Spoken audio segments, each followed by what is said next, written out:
Nobody walked into Black Tiger uninvited. It was the kind of establishment that did not advertise itself. No sign above the door, no listing on any app. Just a heavy black door on a quiet street in Gangnam that the right people knew about and the wrong people never found. Inside, the lighting was low and expensive. The music was something slow and controlled, and every person seated at every table had either earned their place there or been brought by someone who had. Adaora had not been brought by anyone.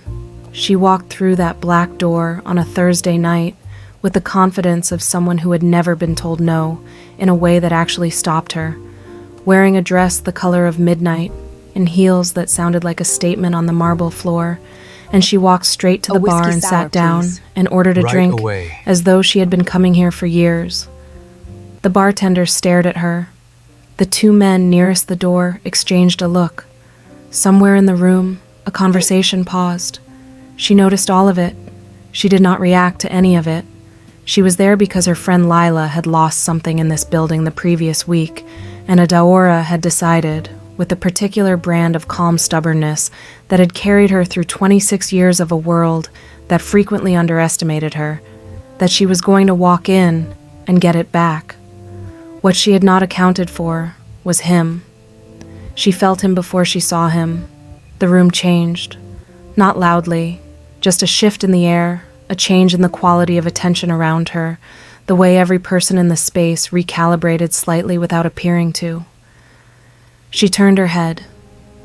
He was standing at the far end of the room, dark suit, still, looking directly at her with the kind of eyes that did not ask permission for anything.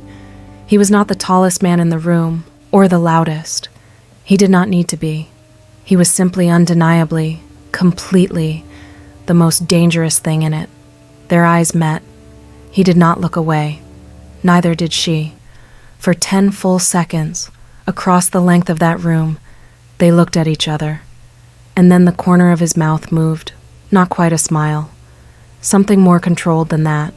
Something that said, very clearly without words, "Interesting." He walked toward her. The room parted for him, the way water parts for something that does not slow down. He stopped beside her at the bar. He looked at her drink. He looked at her face.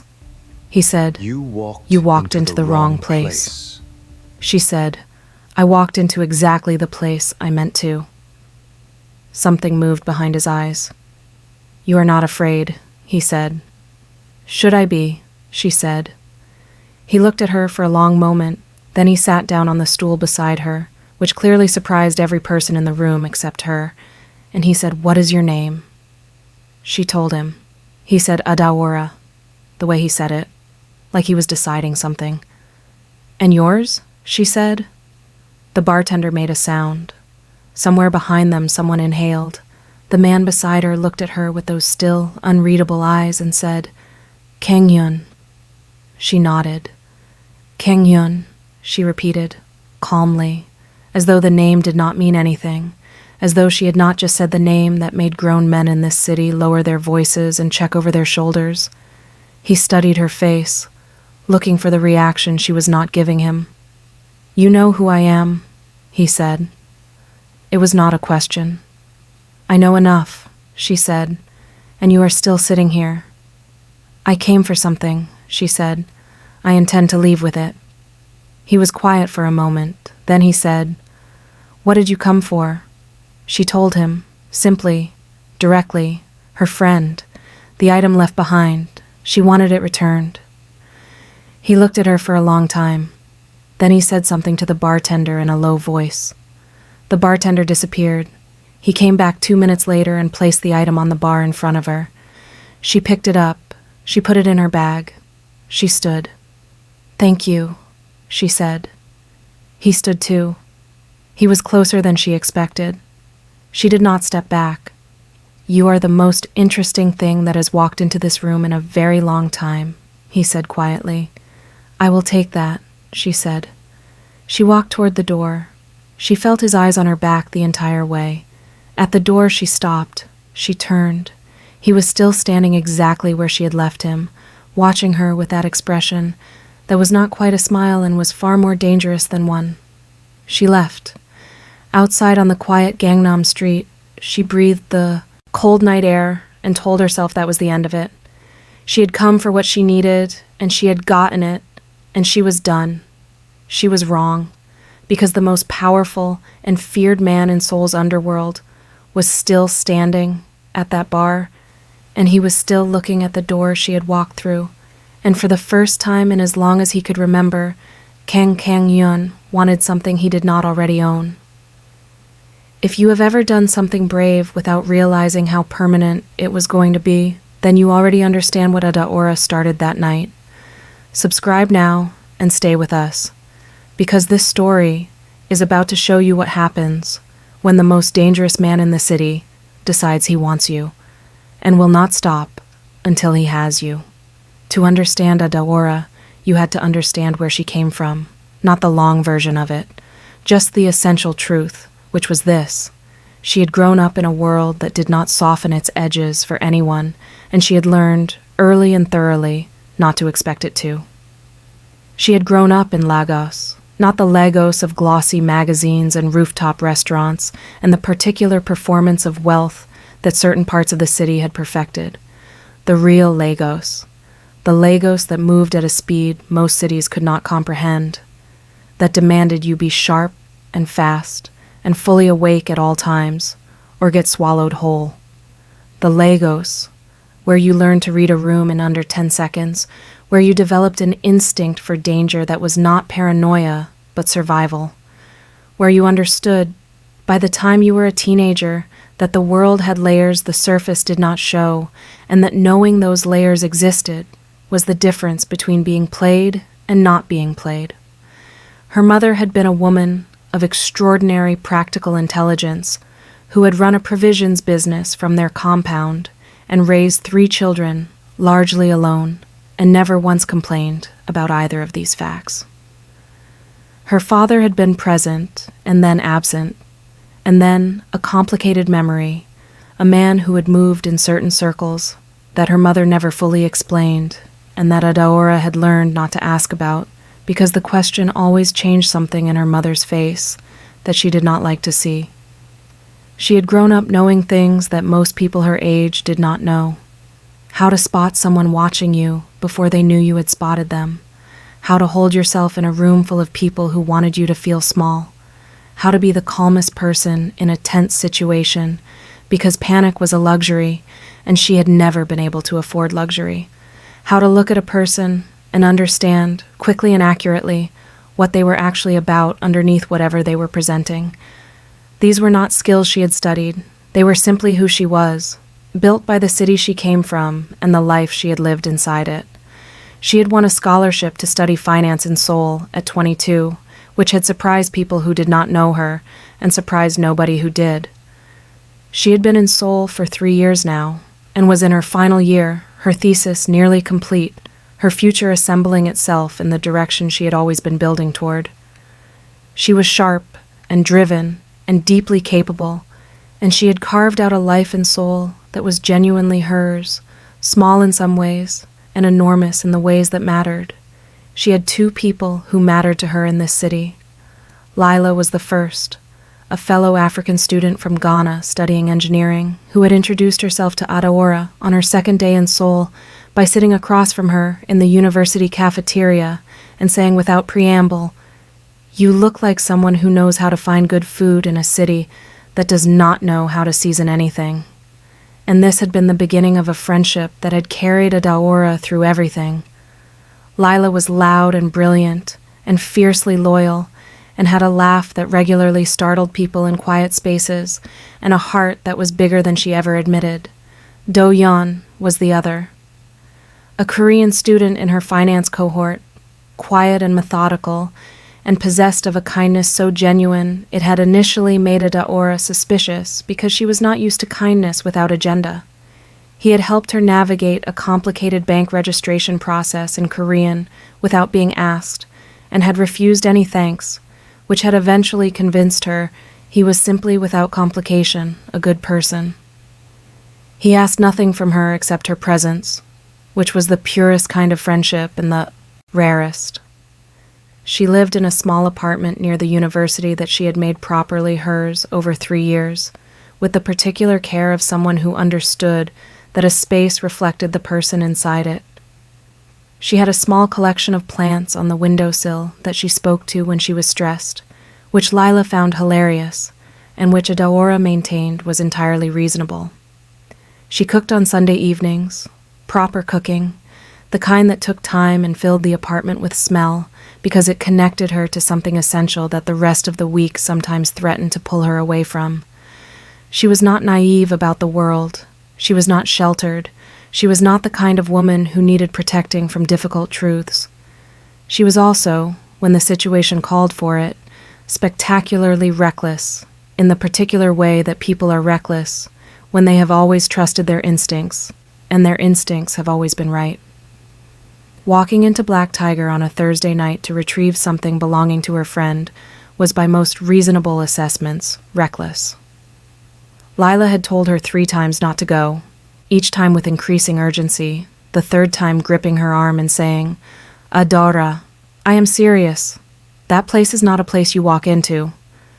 Do-yeon, when she mentioned where she was going, had gone the specific shade of pale that his face went when he was genuinely alarmed, and said, "Please, do not do this," in a voice that was almost a whisper. She had said, "I will be back in an hour," and gone anyway.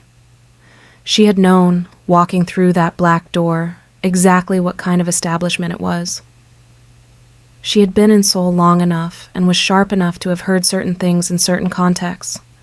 The name attached to Black Tiger, the kind of men who moved inside it, the world it belonged to. She had known all of this, and she had gone anyway because Lila was her person, and what belonged to Lila was going to be returned. That was simply the end of the calculation. What she had not fully prepared for was him. She had expected someone powerful. She had expected someone dangerous.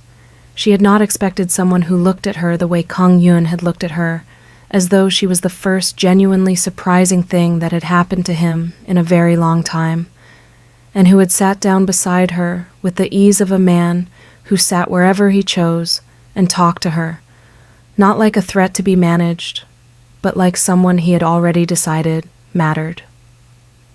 She had walked out of that building and gone home and told herself it was over. It was not over. He found her the next evening, not at her apartment, not at the university. He found her at the small Pojangmacha near the Han River, where she went sometimes in the evenings when she needed to think, a humble street food stall run by an elderly woman who made the best tteokbokki in that part of Seoul, and who had, over 3 years, become something like a grandmother to a Daora in the quiet way of people who feed you regularly and ask you nothing difficult. She was sitting on the plastic stool with her food in front of her and her thoughts somewhere far away when she became aware of a car parked across the road. Black, large, the kind of car that was not subtle about what it represented. She looked at it. She looked back at her food. The car door opened. Kang Yoon got out. He crossed the road. He looked at the Pojangmacha with an expression that suggested he had never sat at a plastic stool eating street food in his life, which was almost certainly true. Then he looked at her. He sat down on the stool beside her without being invited. The elderly stall owner looked at him with wide eyes. A Daora said, in Korean, "He will have what I am having." And the woman, recovering herself, turned to prepare it. Kang Yoon looked at Adaora. "You are not surprised to see me," he said. "I saw your car," she said. "Most people, when they see my car, go in the other direction." "I was eating," she said simply. He was quiet for a moment. His food arrived. He looked at it with the expression of a man doing something entirely outside his normal existence. He picked up the chopsticks and ate. Adaora watched him process the tteokbokki with the focused expression of someone who was not going to admit that it was significantly better than he expected, and she found this privately very funny and did not let herself smile about it. "How did you find me here?" she asked. "I have people," he said. You had me followed. I had you found, he said. There is a difference. Is there? He looked at her. If I had followed you, it would have been surveillance. I had you found because I wanted to see you again. She looked at him steadily. You run the most feared organization in this city. You could have anyone brought to you at any time. Why are you sitting on a plastic stool eating street food from a cart? Because you are sitting on a plastic stool eating street food from a cart, he said. The simplicity of it landed somewhere in her she had not prepared for. She looked at her food. She looked back at him. She made a decision that she would, later, identify as the moment everything truly began. What do you want from me, Kang-yun? He was quiet for a long moment. The Han River was somewhere dark and moving behind them, and the city was doing its usual thing, and the elderly stall owner had found reasons to be very busy at the other end of the cart. I want to know you, he said. Everything about you. What you think about at 3 a.m, and what built you, and why you walked into my building last night like you owned it. He paused. I want to take you to dinner tomorrow. She should have said no. She was a final year student 3 months from completing her degree in a foreign city, and the most feared man in Seoul's underworld was sitting beside her on a plastic stool asking her to dinner, and the sensible answer was no. She said, Tomorrow is Friday. I have a study session until 8. 8:30, he said. She looked at him for a long moment. Do not send a car. I will meet you there. Something moved in his expression, that almost smile. You want to be able to leave on your own terms? He said. I always leave on my own terms, she said. He told her the restaurant. He stood. He straightened his jacket. He looked down at her on the stool with an expression that had possessiveness in it, and underneath that possessiveness, something softer that he was not entirely aware he was showing. 8:30, he said. He walked back to his car. She sat with the Han River behind her and the city in front of her, and the full weight of what she had just agreed to. She felt something that was not quite fear and not quite excitement, but lived exactly in the territory between them. She rode home on her scooter through the Seoul night, the city moving around her, her thoughts moving faster than the traffic. When she got back to her apartment, she sat on her bed for a long moment. Then she called Lila. Lila answered on the first ring. Are you alive? She said. It was the way she had been answering Adaora's calls ever since she heard where she was going that evening. I am the one calling you, Adaora said. So yes. A pause. Then Lila, collecting herself. I am having dinner with him tomorrow, Adaora said. The silence that followed was long enough to be its own kind of answer. Adaora Obi, Lila said finally. I know. Do you, though? Because I need you to understand what I am hearing right now. Lila. He is not a man you meet at a restaurant and have a nice time with. He is the man that other dangerous men are afraid of. He is the reason certain conversations in this city happen in whispers. He is... I know who he is, Adaora said. Silence. Then Lila, in a completely different voice, the voice of someone who had run out of argument and arrived at a different kind of concern entirely. What are you wearing? Adaora smiled, a real one. I do not know yet. Come over, Lila said. We will figure it out, and you are going to tell me everything that happened at that bar, because I have been on the edge of my seat since you walked in there and came out in one piece. She went over. She told Lila everything. Lila listened with the focused intensity she brought to things that mattered, asking questions at the right moments. And when Adaora finished, Lila sat quietly for a moment and then said, The way he looked at you, like you were the only thing worth looking at in a room full of powerful men. She paused. I have never had anyone look at me like that. You do not know how he looked at me, Adaora said. You just described it, Lila said, word for word, without realizing it. They stayed up late. They figured out what she was wearing. And somewhere across the city in a penthouse that looked over Seoul like something that had decided to be permanent, Kang-kyun sat at his desk and did something he had not done in longer than he could remember. He sat without working, without calculating. He simply sat and thought about a woman on a plastic stool who had told him she always left on her own terms, and he found that he was already looking forward to tomorrow in a way that was entirely new to him, and that he did not try to examine too closely, because some things lost their quality when you examined them too early. To understand Kang Hyun, you had to understand what he had built and what it had cost him to build it. He had not come from money or connections or the kind of background that produced men like what he had become.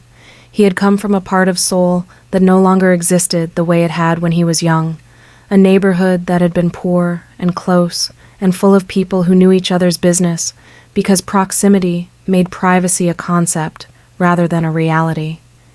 He had grown up watching his mother work harder than any person should have to work and receive less than any person should have to accept, and he had decided, with the cold clarity of someone who looks at injustice and chooses response over resignation, that he was going to occupy a different position in the world.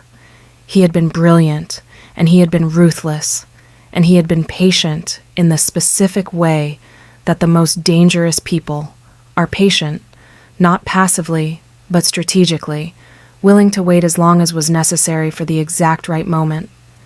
He had built his organization from nothing, assembling it piece by piece over years, earning each position and each alliance through the quality of his mind and the absolute reliability of his word, because in the world he was building into, a man whose word meant something was rarer and more valuable than a man with weapons.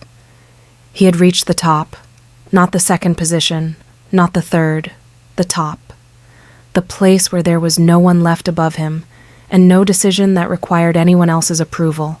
He had built something that operated with the precision of a machine he had designed himself, that reached into multiple sectors of Seoul's economy and underworld simultaneously, that was feared and respected in the specific combination that produced stability. He ran it with a coldness that was not cruelty, but clarity. Emotion had no place in operational decisions. Sentiment was a vulnerability. He had learned these things through the years, and he had built his world on them, and they had served him perfectly. And then he had looked across a room at a woman sitting at his bar, drinking a drink she had ordered herself without being invited, and something in the machinery had shifted in a way he could not immediately account for. He arrived at the restaurant at 8:25. She arrived at 8:31. He noted the 1 minute passed and felt something that was not irritation, but was almost its opposite, the specific satisfaction of encountering someone who kept their own time with precision. She was wearing something the color of deep red that she wore with the ease of someone who understood that presence was not about the fabric. She sat across from him and looked at the menu, and then looked at him and said, "You are already watching me." "Yes," he said. "You do that a lot." "You are worth watching," he said. She set the menu down. "Are you always this direct?" "Always," he said. "I find it more efficient." "Efficient," she repeated, with a tone that suggested she found this both accurate and slightly funny. "Does it bother you?" he asked. "No," she said. "I am direct too. I just do not usually describe it as efficient." "What do you describe it as?" She thought about it. "Respectful," she said. "If I say what I mean, I am respecting you enough not to make you guess." He looked at her. "I have not thought about it that way." "Most people who are direct are thinking about control," she said. "Not respect. Those are different things." He was quiet for a moment. "You are very good at reading people," he said. "I grew up in Lagos," she said simply. "You either learn to read people or you get read." He studied her. "Tell me about that." And she did, not everything, just the essential Lagos of it, the speed and the noise and the intelligence it demanded and produced. She talked about it the way people talk about a place that shaped them, with complexity and without apology. She talked about her mother and the provisions business, and the way a woman running a business, alone with 3 children, developed a specific kind of sharpness that could not be taught in any classroom. She talked about what it meant to grow up understanding that the world had layers and that the surface was almost never the whole story. He listened completely, not politely. Actually, the way he listened to everything that mattered, missing nothing. He told her things in return, not about the organization, about himself, about growing up in the neighborhood that no longer existed, about what he had wanted when he was young, and the decision he had made about what to do with that wanting. About the version of Seoul underneath the version most people saw that he had spent his adult life navigating and eventually commanding. They ate and they talked, and the restaurant emptied around them, and neither of them moved to leave. At some point, the waiter came by for the third time with the particular expression of someone who needed the table but was too aware of who was sitting at it to say so directly, and Kang Yun looked at him once, and the man found something else to do. Adaora, watch this happen. You do that without trying, she said. Do what? Clear a room with just a look. He looked at her. Does that bother you? She considered it honestly. No, she said, but I want you to know that it does not work on me. I know, he said, and the way he said it, not as a complaint but as something that was clearly, unmistakably, the thing he found most interesting about her. At the end of the evening, he walked her out. On the pavement, he stopped and looked at her and said, I want to see you again. I know, she said. Is that a yes? That is an observation, she said. The yes is separate. He looked at her steadily. And? She looked back at him. This man who commanded everything around him and was looking at her right now with something in his face that had nothing controlled about it. Something that, on a different face, she would have called wanting. Yes, she said. She walked to where she had parked her scooter, which she rode around Seoul with complete indifference to what anyone thought of it, and she rode away into the Seoul night. He stood on the pavement and watched her go on a bicycle, and felt something in his chest that he had no existing category for, and was not sure he wanted to find one for yet. He saw her again, 3 days later. He appeared at the Pojang Matcha again, which she chose to find amusing rather than alarming, because the elderly stall owner had clearly developed a complicated admiration for him after the first visit, and had started saving the best portions. He sat beside her. He ate. They talked. He asked about her thesis, and she explained it with the passion she brought to things she cared about, and he listened and asked questions that showed he understood finance at a level that surprised her until she remembered who she was talking to, and then it made complete sense. She asked him questions back, not about the organization, but about systems, about how things moved, about the architecture of power in this city, and he answered her in the way he talked when he talked to someone he had decided was worth the full version. The elderly stall owner brought them extra portions without being asked. Adaora caught her watching them with an expression of deep, romantic satisfaction and did not mention it. After that, they saw each other regularly. Not on any fixed schedule because neither of them operated on fixed schedules when it came to things that mattered personally. He appeared when he wanted to see her. She made herself available when she wanted to see him, which was more often than she had expected and less often than he would have preferred, and this balance was itself a negotiation that she found she enjoyed and that he found alternately fascinating and maddening in the specific way of someone who was used to having what he wanted immediately. He was by his own nature possessive.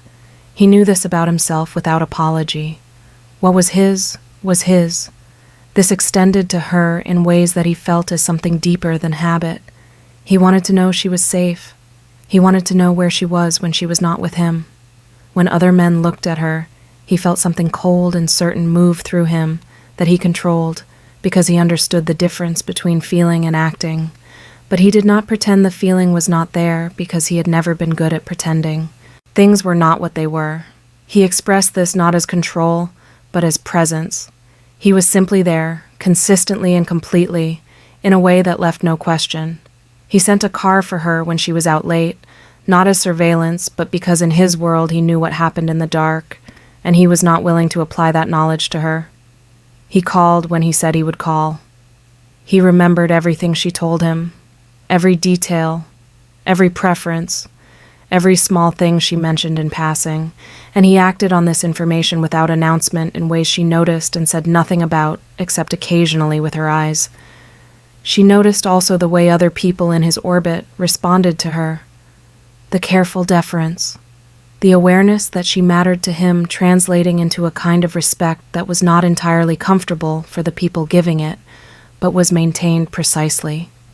Men who moved in his world, men whose names meant things in certain circles, treated her with a consideration that had nothing to do with her and everything to do with him, and she found this interesting and occasionally useful and never something she depended on. She was still herself. That was the thing that perhaps surprised him most about her. She did not change in his orbit. She did not become more careful or more controlled or more aware of what she was adjacent to. She remained exactly who she had been on the stool at his bar, direct and sharp and entirely her own person, and this was, she understood, exactly what he needed, even if he had not known he needed it.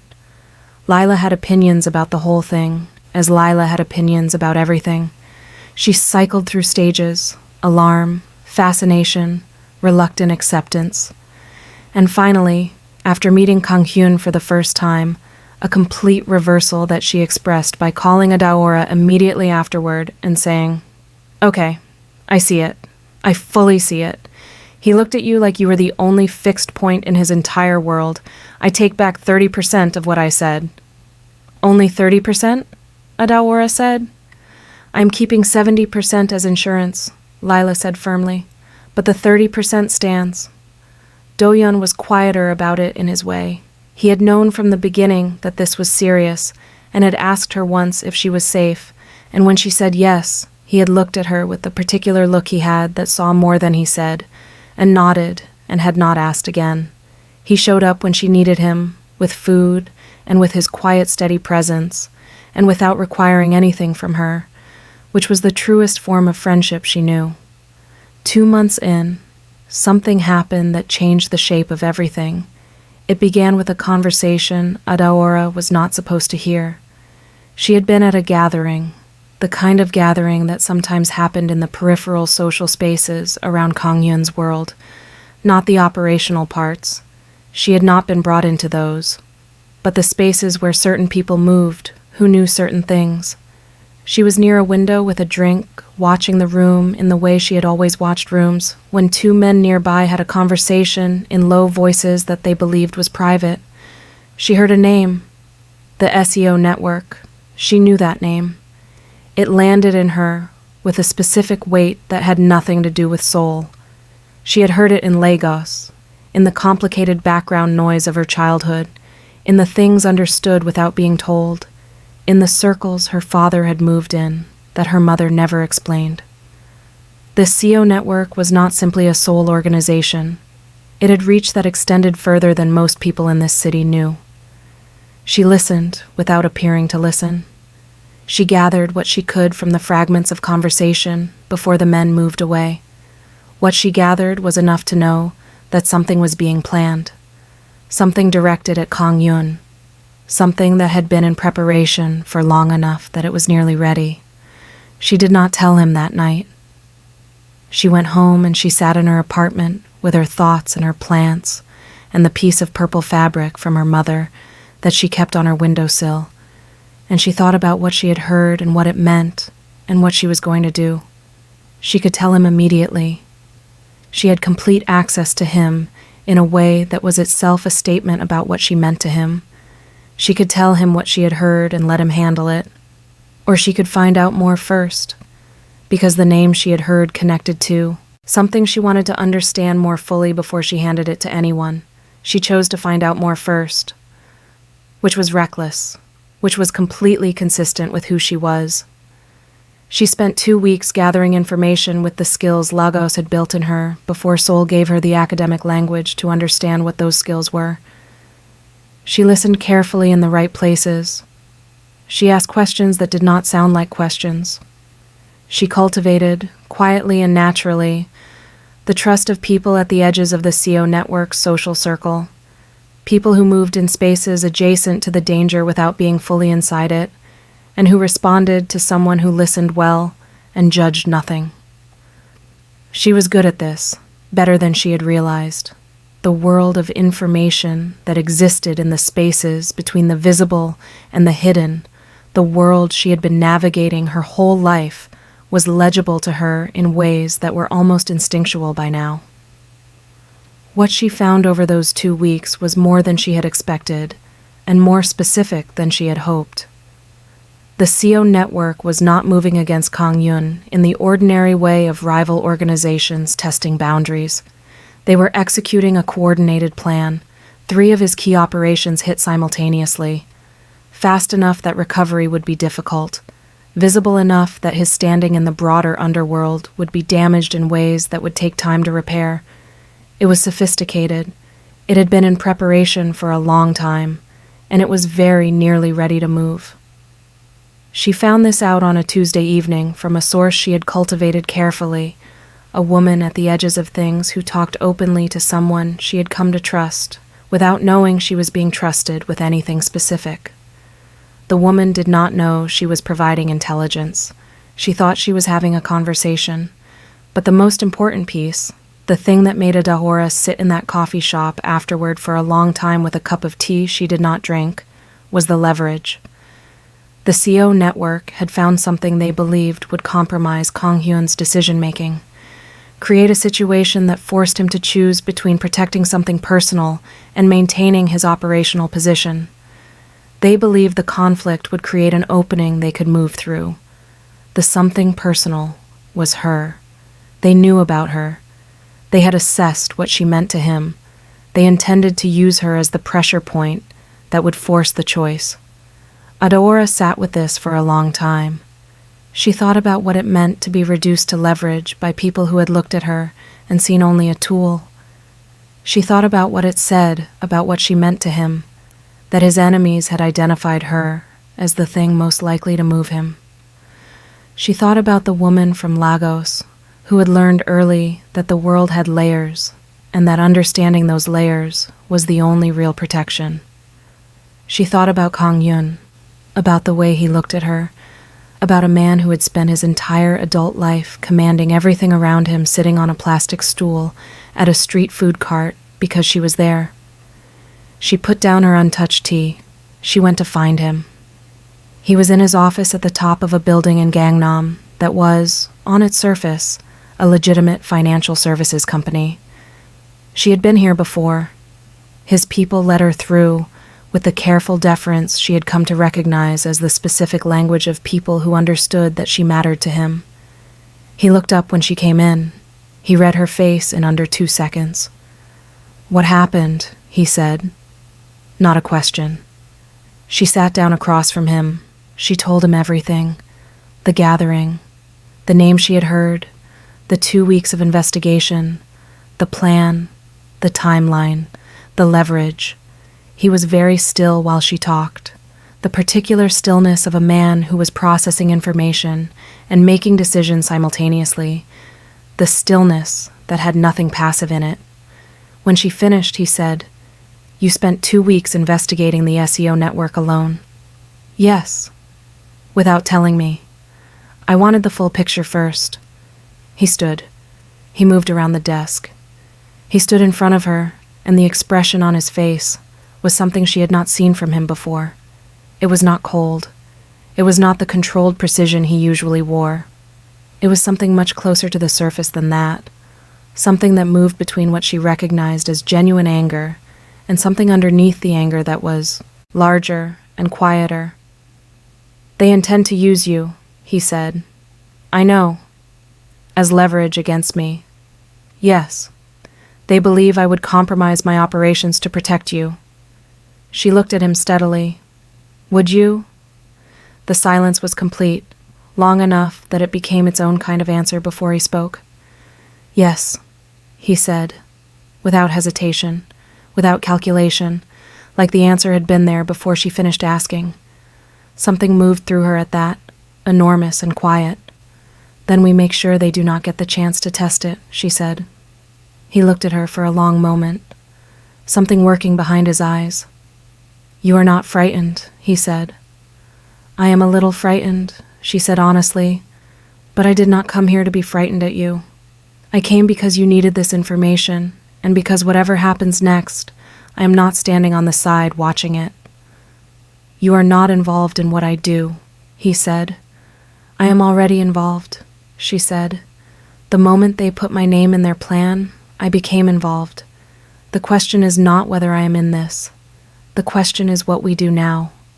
He looked at her for a long time. This woman who had walked into his bar, uninvited, and walked out with what she came for, and had been moving through his world ever since, with that same quality of complete self-possession. Who had spent 2 weeks gathering intelligence on a dangerous network because she had heard a name and needed to understand it. Who was sitting across from him right now, telling him she was not standing on the side. He reached out and put his hand against the side of her face. She leaned into it slightly, just slightly, the way she sometimes allowed herself to when she let him see past the composure. "We do this my way," he said. "As long as your way works," she said. "My way always works," he said. What followed was the most precisely executed response to a threat his organization had mounted in years. Kang Yun moved the way he always moved when something required the full weight of what he had built. Not reactively, not defensively. Forward, fast, and with a completeness that left nothing unaddressed. He used the intelligence Adaora had gathered as the foundation. She had given him not just the existence of the plan, but its structure, its timeline, the specific people involved, the channels they intended to use. This was more than enough. He moved on multiple fronts simultaneously. He reached into the SEO network's operational structure through channels they did not know he had access to, because the architecture of Seoul's underworld was something he understood from every angle, and the SEO network, for all its sophistication, had underestimated how far his knowledge reached. He applied pressure in the places that mattered most, the quiet withdrawal of protections and resources that the SEO network had assumed were theirs, the sudden unavailability of certain alliances they had relied on, the precise and untraceable influence that left them understanding, without anyone needing to say it, that the play they had spent months building was over. He also addressed the personal dimension of the threat in a way that was characteristically direct. The people inside the SEO network who had identified Adaora, who had assessed her and filed her away as leverage, who had believed that she was something that could be used against him, received a communication that was clear and final, and that required no follow-up. Nobody would come for her. He made certain of this with the thoroughness he brought to everything he decided mattered, which meant it was not a warning, but a guarantee, and the SEO network, whatever else they were, understood guarantees. Adaora was at Lila's during the days this took. Lila, who had graduated from concerned best friend to something that resembled awed without quite becoming it, kept her company with the particular combination of food and conversation and pointed refusal to ask too many questions that was Lila's highest expression of care under pressure. They talked about other things, about Lila's engineering thesis, which was in its final stages, and which Lila described with the exhausted passion of someone who was nearly through something enormous. About the food they were going to eat when this was over and normal life reasserted itself. About small things, good things, the things you talk about when the large things are being handled and there is nothing to do but wait and be present with each other. Do-yeon came on the second evening with food and his quiet and stayed for a while without demanding conversation, which was exactly right. On the third day, Kang Yun called her. "It is done," he said. She breathed, one long breath. "All of it?" "All of it." She sat on Lila's couch with the phone in both hands and felt the specific quality of relief that comes not from danger passing, but from the person who matters most having come through something intact and whole. "Are you all right?" she asked. A pause. "Yes." And then after a moment, "Come home." She went.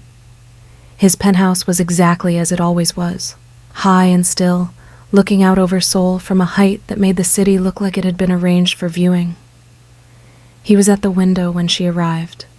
He turned when she came in and crossed the room and held her in a way that said everything, completely, without the controlled precision he usually maintained.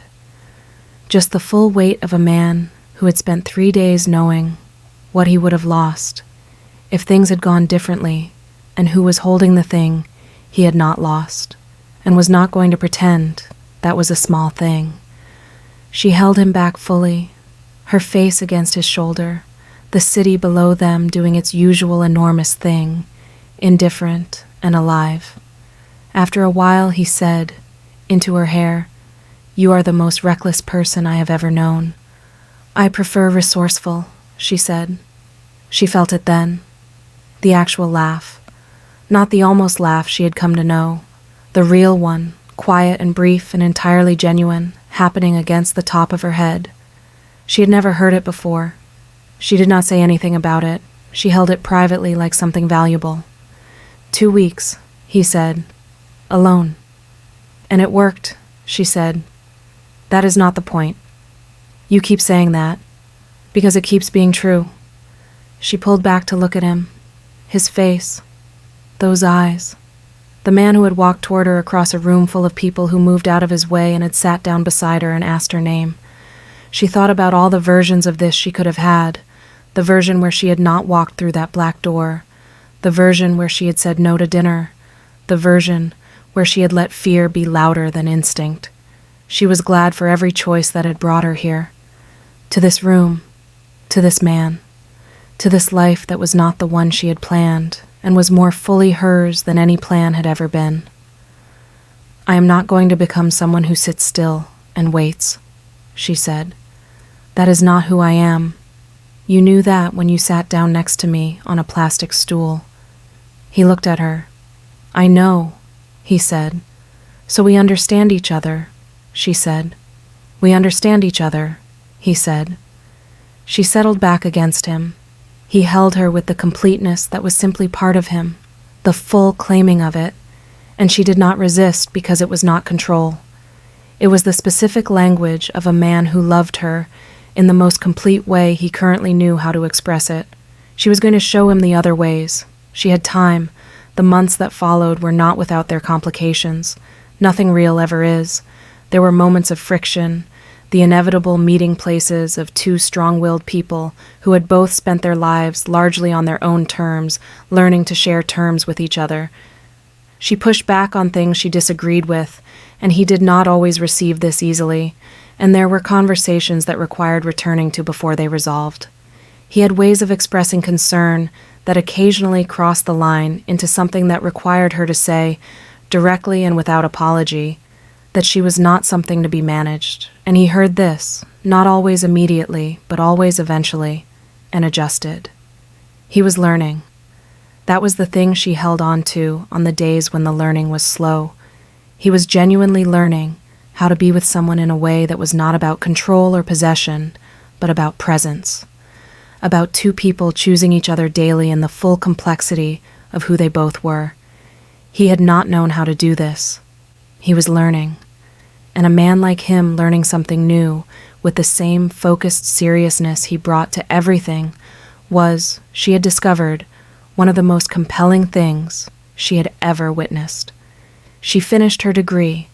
She submitted her thesis on shadow financial networks, which had acquired a richness and depth in recent months that her supervisor found extraordinary, and the specific sources of which she had not fully explained. She walked across the graduation stage on a June morning with the sky over Seoul, a shade of blue that felt like permission, and Lila screamed from the audience in a way that startled the person next to her and did not apologize. And Do-yeon stood and applauded with the quiet beaming pride that was entirely his. And Kang-yeon was there, in a seat near the back, not announced, not making himself the story, just present, watching her cross that stage with an expression on his face that she did not see until Lila showed her the photograph she had taken. She called her mother that afternoon. Her mother cried. Her father, somewhere in the background, said her name in a voice that contained everything. She stood outside the ceremony hall in her graduation gown with the Seoul sun on her face and the purple fabric in her pocket, and felt, fully and without reservation, the complete weight and value of everything she had come from and everything she had become. That evening, Kang Yun took her somewhere she had not been before, not one of the places he usually went. A small rooftop restaurant in a quiet part of the city that had no particular significance to anyone except that it had a clear view of the Han River and the sky above it, and was, for one evening, entirely theirs. They ate, and they talked, and the city moved around them, and the river moved below them, and at some point the conversation gave way to a comfortable silence that held both of them easily. She said eventually, "What are you thinking about?" He was quiet for a moment. Then he said, "The night you walked into my bar." "That was 9 months ago," she said. "Yes," he said. "I know." He looked at her. "I have thought about it many times. What would have happened if you had not turned around at the door? If you had just left?" He paused. "I would have let you go. I was not going to go after a woman who had walked away. That is not what I do." She looked at him. "But I turned around." "You turned around," he said. She smiled, small and real. "I wanted to see your face one more time," she said. "I did not think you would still be looking." "I was always going to be looking," he said. She held that, the simplicity of it, the complete absence of performance in it, just the truth, offered without calculation, which was the truest thing about him when he let it be. She reached across the table and put her hand over his. He turned his hand over and held hers, not loosely, completely, the way he held everything that mattered to him.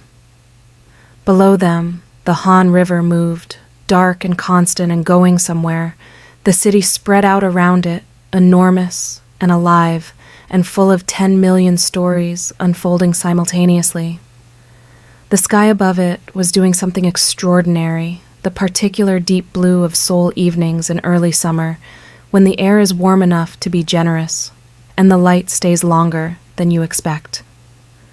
She was here, fully and completely and without reservation, in this life that was hers, in this city that had become hers, beside this man who had sat on a plastic stool at a street food cart because she was there and had been choosing her, every day since, with the full weight of everything he was. She had walked through a black door 9 months ago for her friend's lost property, and she had arrived here. Not easily, not without complication, but here. That was the thing about being fully yourself. You could not always see where it was taking you. You could only trust yourself enough to keep walking. She had always trusted herself. She always would. And on a rooftop in Seoul in the early summer, with the river below and the sky above and his hand holding hers, that was more than enough. That was everything. Or so she thought. Because 3 weeks after that rooftop evening, on a night she did not see coming, Kang Hyun reminded her that he did nothing small. She had been told by Lila that they were going to a dinner, a small private gathering of close people, Lila had said, nothing formal. Wear something nice but not too much. Adaora had put on a dress the color of deep gold and ridden her scooter to the address Lila had given her, and found, when she arrived, that the address was not a restaurant. It was the rooftop of one of Gangnam's most iconic buildings, and it had been transformed. The entire space was lit with hundreds of small warm lights that turned the Seoul night sky into something that looked like it had been specifically arranged for this moment. There were flowers everywhere, deep purple, her color, the color her mother had pressed into her hand at an airport years ago, covering every surface, hanging from every edge, filling the air with something warm and sweet. The Han River was visible in the distance, dark and moving, and the city spread out in every direction like a second galaxy below them. Every person who mattered to her was there. Lila, who was already crying and trying to hide it behind a glass of champagne she was not drinking. Do-yeon, standing quietly to one side with the expression of someone who had known this was coming and had kept the secret with the same reliable steadiness he brought to everything. Her closest people from 3 years of Seoul assembled in this impossible space on this impossible evening, and at the center of it, Kang Hyun. He was in all black. He was looking at her from across the rooftop with the same expression he had worn across the room in Black Tiger the night she walked in, that same quality of absolute attention, except that now she knew every layer of what was underneath it, and it was more than she had understood that night. The crowd parted as she walked toward him. Nobody spoke. The city hummed below them. He met her in the middle. He took her hands in both of his. He looked at her face for a long moment. This man who had built an empire from nothing and commanded fear from everyone, and had learned, in the year since she walked through his door, that the most powerful thing he had ever done was sit down beside her on a plastic stool. He did not kneel. That was not who he was. He stood before her, fully, as himself, with the full weight of everything he was, and he said, quietly enough, that it was only for her. "I have never needed anything. You are the first thing I have ever needed. I am not asking you to fit into my world. I am asking you to let it be yours. All of it. Permanently." He reached into his jacket. The ring was not subtle. It was not meant to be. It was a deep purple stone set in a band of black gold that caught the light of the hundreds of small warm lights around them and held it, and it was, unmistakably, something designed for exactly one person. For her. "Adawara," he said. She looked at the ring. She looked at his face. She thought about a Thursday night, and a black door and a bar stool, and the 10 seconds they had looked at each other across a room before either of them spoke. She thought about a plastic stool at a street food cart in a broken city, and 2 weeks of gathering intelligence alone at night, and 3 days at Lila's waiting, and the moment he had said come home. She thought about everything it had taken, and everything it had cost, and everything it had become. She said, "Yes." Lila made a sound that was not a word, but contained everything. Do-yeon put his face in his hands briefly and then looked up and was smiling more completely than she had ever seen him smile.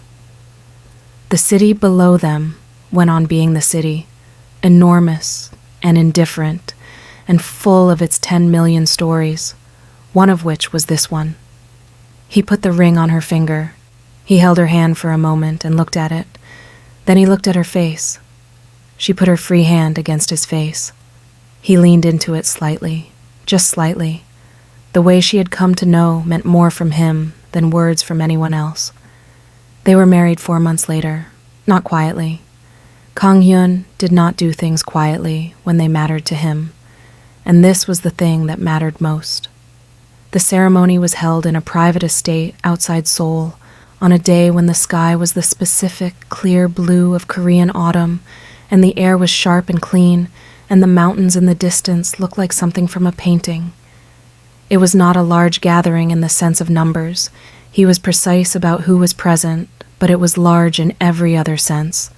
The flowers were deep purple again. The lights were the same warm, small ones from the rooftop. The details were exact because he had paid attention to every detail she had ever mentioned, every small preference, every passing comment about what she found beautiful, and he had assembled them all into a single day that felt, when she walked into it, like something that had been designed from the inside of her own heart. Her mother flew in from Lagos.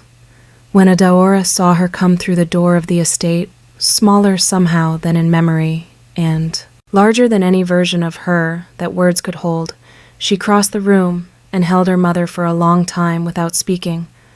Her mother held her back and said nothing either. Some things did not need words.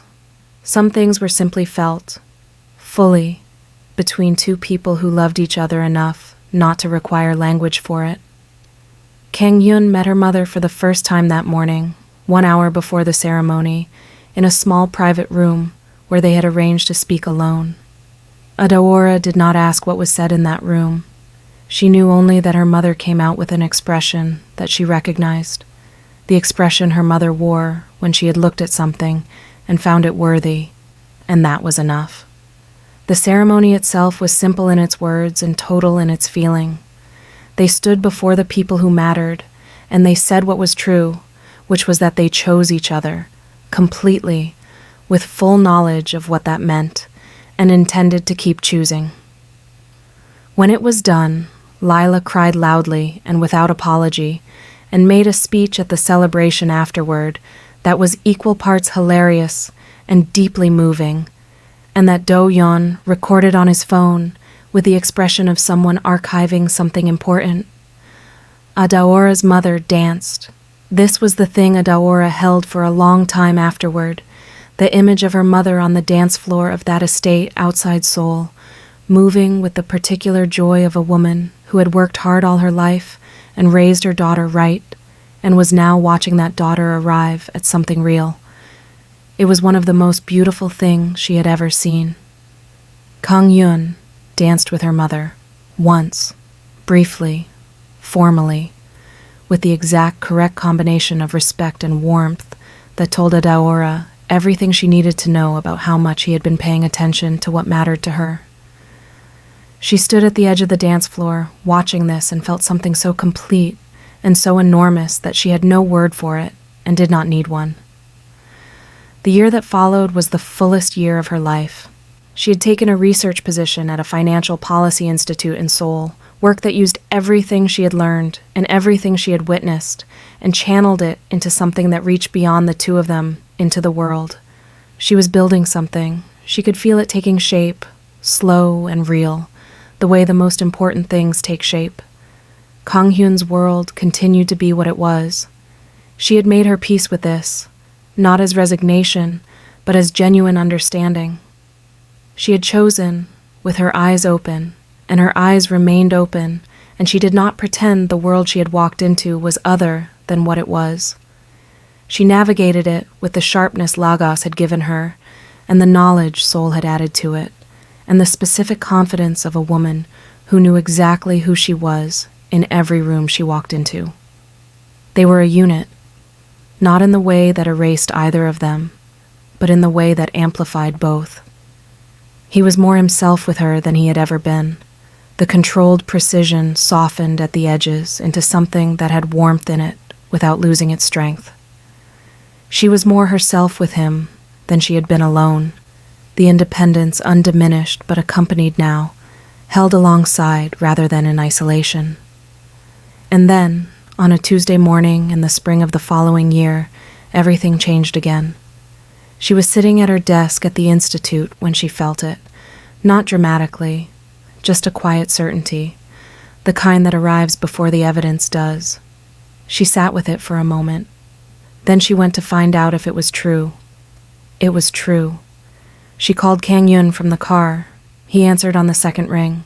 She did not build to it. She said, "I am pregnant." The silence on his end was 3 seconds long. She counted. Then he said, in a voice she had never heard from him before, something stripped entirely of the control and the precision and the authority, something completely new and completely vulnerable. "Are you sure?" "Yes," she said. Another silence. 2 seconds. Then, "Stay where you are. I am coming." He came. He drove himself, which he almost never did, and he arrived in under 15 minutes, which meant he had driven in a way that his security team would have strongly objected to if they had been with him. He came through the door of the institute lobby and found her standing near the window, and he crossed the room and stood in front of her and looked at her face with those eyes that she knew every version of, and this version was entirely new.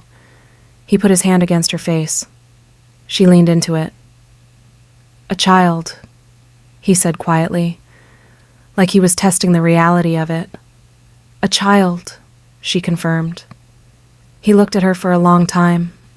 She watched something moving behind his eyes, the full complexity of what this meant for a man like him, what it meant to bring a life into the world he moved in, what it meant to be responsible for something this complete and this vulnerable. She watched him process all of it and arrive, on the other side of it, at something that she recognized as the same thing she had arrived at. Joy. Simply and completely, joy. He said, "I did not know I wanted this until right now." "I know," she said. "Me too." Their daughter was born in the deep winter of that year, on a night when Seoul was covered in snow that made the city look temporary and beautiful and entirely unlike itself. She arrived with the particular completeness of new things that have been waited for, filling a space that had not known it was empty. They named her Seoha, a Korean name that Adaora had chosen and Kang Hyun had immediately confirmed without needing time to think about it, because it was right, which was how the best decisions between them had always worked. She had her father's eyes, still and dark and seeing everything. She had her mother's expression when she was thinking, that particular focusing and sharpening that people who knew Adaora recognized immediately, and that made Lila, seeing it for the first time, burst into the specific kind of tears that had nothing sad in them. Kang Hyun held his daughter for the first time with the careful completeness he brought to everything that mattered, and he looked at her face for a very long time without speaking, and Adaora watched this from her hospital bed and understood that she was watching the most powerful man she had ever known be completely undone by something that weighed less than 4 kilograms. She thought about a black door on a quiet street in Gangnam, about the decision to walk through it, about everything that had come from that one act of being completely and unapologetically herself. She reached into the pocket of her hospital bag and found the purple fabric, worn soft from years of being carried. She held it in her hand and looked at her husband holding their daughter and felt the full weight of everything her mother had pressed into her hand at an airport a lifetime ago. "So you remember?" She remembered. She always would. And in the warm light of that hospital room, with the snow falling on Seoul outside the window, and her daughter in her husband's arms, and the whole of her life assembled around her in the form of this one perfect moment, Adaora Obi, who had grown up in Lagos knowing the world had layers, who had come to Seoul with nothing but herself, and had found that herself was more than enough, understood something so simple and so complete that it did not need to be said out loud. She was home, not a place, not a city, not even a person, a feeling, the feeling of being fully yourself in the middle of your own life, surrounded by the people and the love and the choices that were entirely and irreversibly yours. She was home, and she had been walking toward it her whole life without knowing that was what she was walking toward. The snow kept falling, the city kept moving. Seoha made a small sound in her father's arms, and Kang Hyun looked up and found Adaora's eyes and held them. And in the particular silence of that room, on that night, everything that needed to be said was said without a word.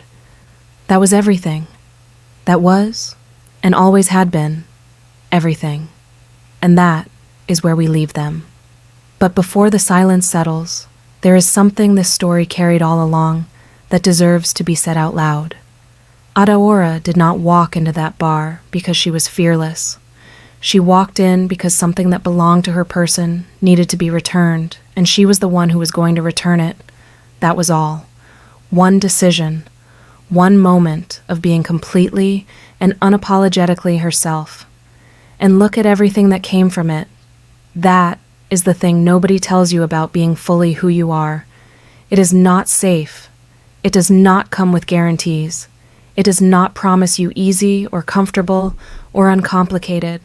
What it promises you is real, and real even when it is hard, even when it is dangerous, even when it takes you somewhere you did not plan to go, is worth more than any version of safe that requires you to be smaller than you actually are. Adaora grew up in a world that demanded she be sharp and awake and fully present at all times. She could have used those skills to protect herself from everything, to keep the walls high, to walk through life carefully, managing her exposure, never letting anything get close enough to matter too much. She chose differently, She chose to walk through the black door. She chose to sit on the plastic stool. She chose, every single time, to be completely and fully herself and to trust that self completely.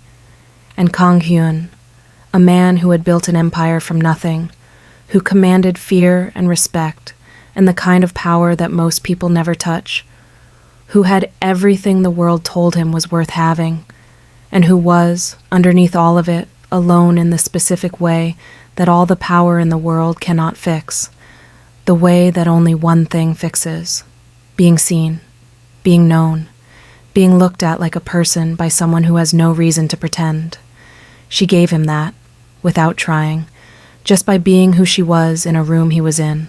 Whatever you are building toward today, whatever door you have been standing outside of, talking yourself into and out of, calculating the risk, finding reasons to wait, walk through it. Not because it will be easy, not because you know what is on the other side, but because you are you, completely. And whatever is on the other side of that door deserves to meet the real version. The most powerful thing you will ever do is refuse to let the world's version of you become the only version of you. Subscribe now and turn on your notifications so you never miss what is coming next.